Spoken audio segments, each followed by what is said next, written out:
안녕하세요. 서울 S치과 최승원 원장입니다. 오늘은 저번에 말씀드린 것처럼 이제 신경치료를 실제 치아에서 신경치료를 하는 게 어떻게 진행되는지 준비를 좀 해봤습니다. 이제 그림과 뭐 엑스레이 사진을 보면서 신경치료가 이런 거다라고 말씀을 드렸었는데 또 실제 치아를 보면서는 또 다른 느낌이 있을 수도 있고요. 그리고 이렇게 설명드리는 두 번째 이유는 그림에서는 말씀드릴 수 없었던 제가 신경치료를 하면서 직접 쓰는 기구들과 어떤 과정을 통해서 신경치료가 진행되는지 좀 더 이해하시는 데 도움이 될 거라고 생각해서 준비를 해봤습니다. 오늘 준비한 내용도 많은 도움이 되셨기를 바라고요. 일단 치료를 실제 진행하면서 다시 설명드리겠습니다. 네, 치아의 모습입니다.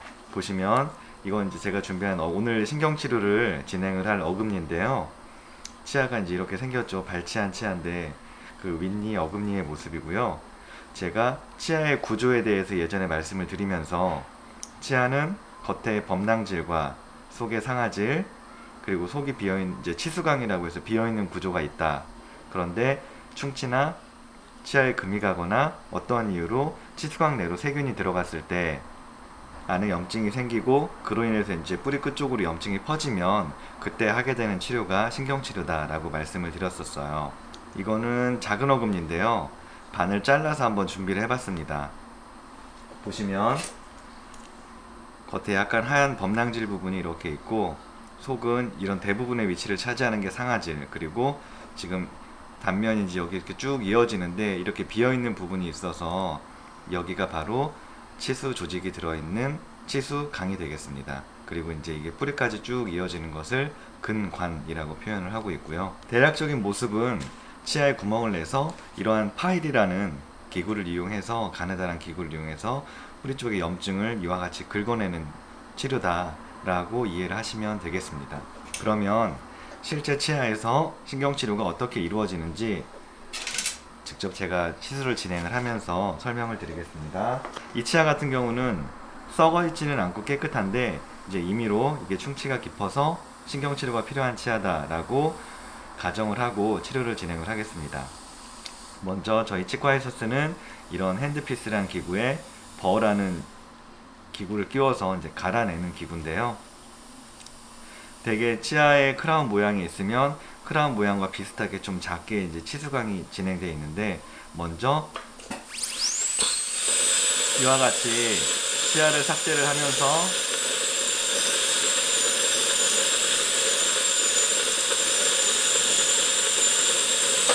치아를 삭제를 하고요.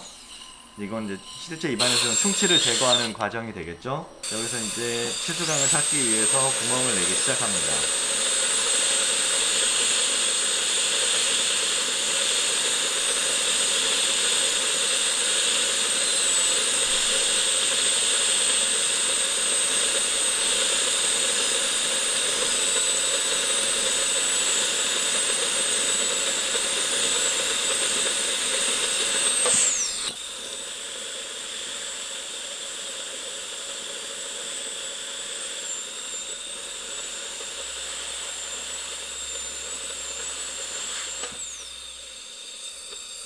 치수강까지 찾게 되면 신경치료를 위해서 구멍을 좀 넓히게 됩니다.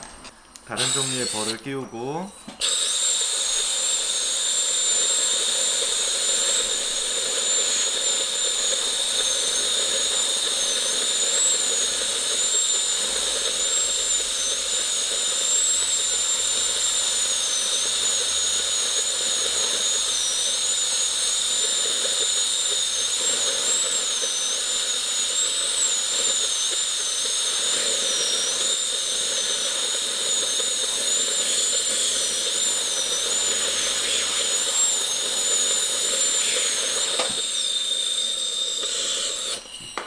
이와 같이 치아에 구멍을 내서 신경치료를 시작을 합니다.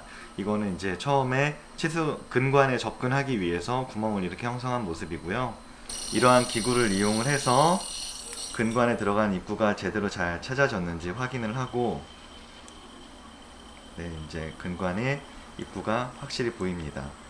이런 식으로 한 다음에 아까 보여드렸던 파일이라는 기구를 이용해서 근관 하나하나씩 접근을 시작을 합니다.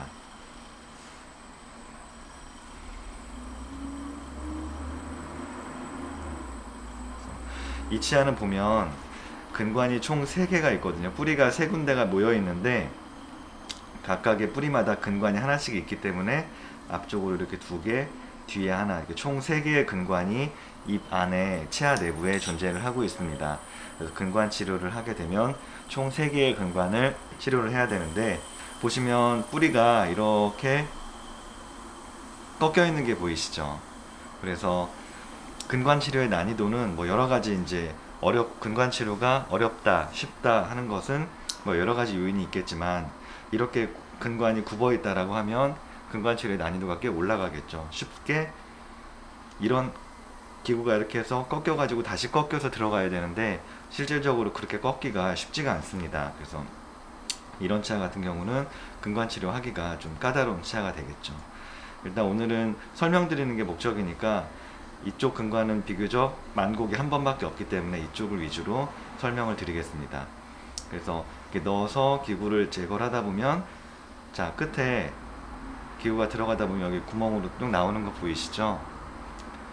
치아 내부에 이 끝에 구멍을 통해서 신경이랑 혈관이 들어와서 자리를 하고 있고, 역으로 세균이 들어갔을 때는 이와 같이 이 구멍을 통해서 뼈로 이제 염증이 퍼지게 돼요. 그래서 그런 염증을 제거하기 위해서 근관 치료를 진행을 하는 거고, 그 전에도 말씀드렸지만 뿌리 끝쪽으로 균이 퍼져서 뿌리 끝쪽에 생긴 염증을 수술을 하지 않는 이상 그걸 직접 긁어내는 것은 힘들고, 근관 치료는 다만 치아 내부에서 길이를 정확히 측정해서, 길이라는 건 이렇게 넘어가지 않고 딱 저스트하게 치아에 맞는 길이를 잘 재서 거기에 맞춰서 여기를 긁어내고 안을 소독해서 꽉 메워 놓으면 더 이상 입 안에 있는 균들이 근관을 타고 뿌리 쪽으로 내려갈 길이 막히기 때문에 자연히 시간이 지나면서 뿌리 끝쪽에 염증이 가라앉는 그런 식의 이제 간접적인 치료다라고 말씀을 드릴 수가 있어요. 그래서 이 치아 같은 경우는 이제 저희가 근관장 측정기라는 걸 이용해서, 이거는 발치를 한 치아이기 때문에 이렇게 나오는 걸 눈으로 볼 수 있지만 실제 입 안에서 머리만 보이는 상태에서 길이가 어떻게 되는지는 저희가 알 수가 없잖아요.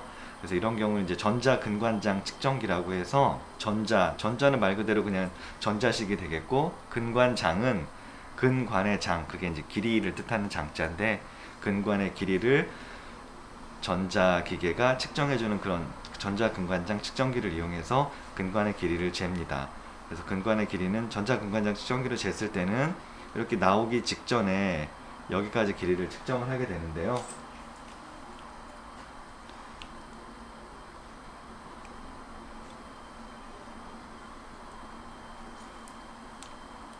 그래서 만약에 근관장을 측정했다라고 하면 이렇게 이제 고무 스탑을 이용해서 근관장 맞는 길이를 잰 다음에, 저희가 신경치료할 때는 손끝에 이런 엔도 룰러라고 쓰여 있는, 그러니까 이제 자를 하나 끼고 준비를 합니다. 그래서 이렇게 길이를 재서, 이 치아는 길이가 지금 18.5mm구나. 그렇게 해서 이제 18.5mm에 맞춰서 치료를 쭉 진행을 하는 겁니다. 이게 이렇게 보시면 치아가 이제 산도 있고 골도 있고 되게 뾰족하잖아요. 그래서 고무 스탑이 이렇게 됐을 때 어느 각도에서 보면 여기가 맞는 것 같고, 또 이 각도에서 보면 좀 덜 들어간 것 같고, 이런 오차가 있을 수 있기 때문에 근관 치료하는 치아는 일단 평평하게 갈아 놓고 이 길이가 계속 반복적으로 정확하게 측정이 되어야 하기 때문에 평평하게 갈아 놓고 이제 진행을 하게 됩니다. 그래서 근관 치료하실 때는 먼저 이렇게 뾰족뾰족한 부분을 평탄하게 가는 작업을 진행을 하게 돼요. 그래서 이제 길이를 측정해서 하고, 실제 이제 근관 내부에 균들이 많기 때문에 근관 내부를 넓히면서 소독을 하고 근관을 넓히는 과정이 필요한데, 그 과정은 이제 나이타이 파일이라고 해서 전동식 이런 장치에 껴서 이렇게 회전하면서 돌아가는 나이타이 파일은 되게 니켈 타이타늄의 합금인데요. 제가 이렇게 휘어서 보여드리는 것처럼 굉장히 탄성이 좋고 만곡도 잘 따라가는 그런 기계식의 파일입니다. 이런 것들이 이제 근관 치료를 좀 더 편안하고 좀 더 빨리 끝낼 수 있게 도와주는 장비가 되겠고요. 그래서 나이타이 파일에 스탑을 제가 처음에 측정했던 18.5mm에 맞춰서 재고 여기서 이렇게 긁어가면서 조금씩 넓히게 됩니다. 2단계를 끝냈으면 다음 단계에서 좀 더 넓은 파일을 쓰게 되고요. 점점점 굵은 파일을 쓰면서 안에 이게 좁아져 있고 염증이 있는 근관을 크게 확대시키고 소독할 수 있게끔 만들어주는 과정입니다. 그래서 마찬가지로 이와 같이 이렇게 긁어주고요. 또 한 단계 넓은 걸 이용해서 마찬가지로 길이를 다시 한번 확인을 하고 안에 내부의 염증을 이렇게 맞춰서 긁어주는 과정을 반복하게 됩니다. 오늘은 그 이치아의 근관이 총 3개가 있는데 가장 쉬운 근관에 대해서 치료를 했어요. 쉬운 근관은 지금 보신 것처럼 되게 금방 치료가 끝나는데 이렇게 굽어있는 근관은 결국 굽어있는 근관을 나이타이 파일이 들어가게 되면 이 만곡을 다 따라갈 수가 없기 때문에 한 번 정도 꺾인 거는 따라갈 수 있지만 이렇게 꺾이면서 다시 꺾이고 꺾이는 이렇게 만곡이 여러 군데 있는 거는 나이타이 파일을 바로 집어넣으면 끝까지 들어가지가 않고 중간에 턱이 찌거나 걸려서 근관 치료가 제대로 되지 않기 때문에 만곡이 심한 근관은 저희가 이제 손으로 굉장히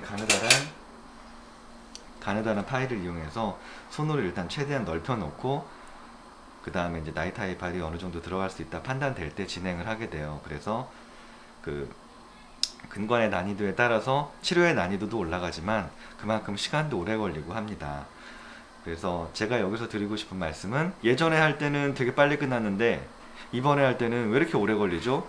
뭐 라는 이제 그런 식의 그 과거의 경험과 견주어서 현재 치료에 대해서 뭔가 이제 불안해하고 그런 분들도 간혹 계시는 것 같아서 그 부분에 대해서 모든 치아가 한 사람의 입안에 있는 모든 치아도 제각각 서로 다른 근관의 구조를 가지고 있고 그래서 치료의 난이도나 치료 시간은 동일하지는 않아요. 대부분 뭐 쉬운 근관이야 뭐 5분 10분이면 다 할 수가 있는 거지만 어려운 근관은 그렇게 쉽게 끝낼 수 있는 건 아니기 때문에 치료가 길어진다는 건 그만큼 어려운 근관인 거고 그만큼 또 문제 없이 진행을 하기 위해서 애쓰는 거니까 뭐 치료가 시간이 길어진다는 게 꼭 내가 뭔가 잘못되고 있다 그런 건 아니다 라는 것을 말씀을 드리고 싶어요. 그래서 일단은 이제 그 근관 3개 중에 하나를 예를 들어 가지고 설명을 드렸는데 근관을 나이타이 파일을 이용해서 넓히는 과정까지 이제 진행을 했어요. 그 다음에는 이 넓어진 근관에 더 이상 균이 들어가지 않게 여기를 꽉 채워주는 과정이 필요한데 그거는 이제 근관 충전이라고 제가 표현을 하고 있습니다. 근관 충전은 이제 근관 내부를 균이 들어가지 않게끔 예전에도 말씀드린 것처럼 거타파차라는 그 재료를 이용해서 꽉 채워 넣는 과정이다 라고 할 수 있는데요. 근관 충전은 이제 소독하고 근관을 확대하고 소독하는 과정이 다 끝났다라고 했을 때 이제 근관을 밀봉을 시키게 되는데요. 밀봉은 첫 번째는 이제 이거는 페이퍼 포인트라고 저희가 부르는데 말 그대로 종이를 이렇게 돌돌 마른 거예요. 각 이 끝에 색깔이 있는데 그 근관 넓히는 데 썼던 그 나이타이 파일의 사이즈에 맞춰서 색깔들이 쭉 있거든요. 제가 마지막에 썼던 나이타이 파일과 똑같은 사이즈의 페이퍼 포인트를 넣어서 근관까지 넣어가지고 안을 잘 건조를 시킨 후에 이것은 이제 이게 바로 거타퍼처 콘인데요. 이거를 여기에 넣어서 이제 밀봉을 하게 됩니다. 길이를 제가 정확히 재서 예를 들어 18mm다 그러면 18mm를 맞춰가지고 안에다 넣고 이와 같은 기구를 이용해서 안을 열을 가해서 꾹 눌러주게 됩니다. 다시 한번 꾹 눌러주고 빼면 이제 위에 올라가는 건 빠지고 내부에는 거타퍼처 콘이 뿌리 끝쪽에 밀봉이 되어 있어요. 그래서 이걸로 잘 다져 넣고 그 다음에 이제 이런 기구는 거타퍼처 콘을 콘은 아니고 이제 거타퍼처를 열을 가해서 이렇게 쭉 짜내는 기구인데요. 이걸 이용해서 나머지 윗부분을 쭉 짜서 막아줌으로써 치료를 마무리를 하게 됩니다. 꾹꾹 다져 넣고 그래서 위에서 보면 거타퍼처 콘이 들어간 근관 쪽에 이렇게 이제 표시가 되는데요. 이렇게까지 하면 이제 근관에 밀봉함으로써 근관 치료 자체는 마무리가 된 거고요.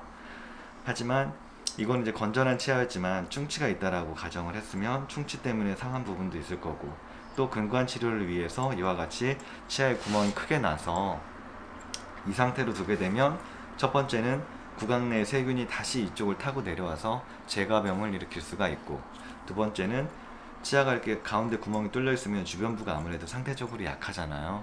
그래서 쓰다 보면 이가 깨져버릴 수가 있기 때문에 그런 두 가지 이유로 전체를 크라운을 씌워서 치료를 마무리를 하게 됩니다. 실제 치아에서 신경치료가 어떻게 이루어지는지 설명을 드렸습니다. 실제 이제 치료 내용은 오늘 말씀드린 것보다는 조금 더 뭐랄까 디테일하게 들어가면 이제 좀 치료가 더 길어지고 중간중간 과정들이 있기는 한데, 이게 이제 뭐 치과 의사를 상대로 하는 것도 아니고 제가 이제 일반 시민 여러분들께 보여드리기 위해서 찍는 동영상이다 보니까 이제 최대한 간략하게 필요한 내용만을 전달하기 위해서 그 동영상을 찍었습니다. 오늘 신경치료 동영상을 보시면서 이게 이제 어떻게 진행되는지 많은 이해와 도움이 되셨기를 바라고요. 궁금하신 부분이 있으면 댓글에 남겨주시면 제가 최대한 시간을 내서라도 답을 잘 달아서 안내를 해드리도록 하겠습니다. 항상 저희 동영상 시청해주셔서 감사드리고, 이제 올해가 얼마 남지 않았습니다. 지금 제가 촬영을 하는 오늘이 12월 28일 목요일입니다. 금, 토, 일 3일만 지나면 이제 2017년도 지나고, 아마 동영상이 업로드될 때는 이제 2018년 새해가 될 텐데, 다가오는 새해에도 항상 좋은 일만 있기를 바라고요. 지난 한 해 정말 다사다난했고, 그 다사다난했다는 말이 정말 맞는 것 같아요. 여러 가지 뭐 정치적으로나 사회적으로나 경제적으로 많은 일들이 있었고, 또 최근에는 여러 가지 그 재난들이 많이 있어서 그 참 직간접적으로 사람들 마음을 좀 아프게 하고 있습니다. 이런 부분들 좀 잘 해결되고 다 좋게 이제 마무리 지었으면 좋겠고요. 항상 지난 한 해는 눈물로써 묻어두고 다가오는 새해에는 항상 밝은 웃음만 넘쳐날 수 있는 그런 한 해가 될 수 있기를 바랍니다. 감사드립니다.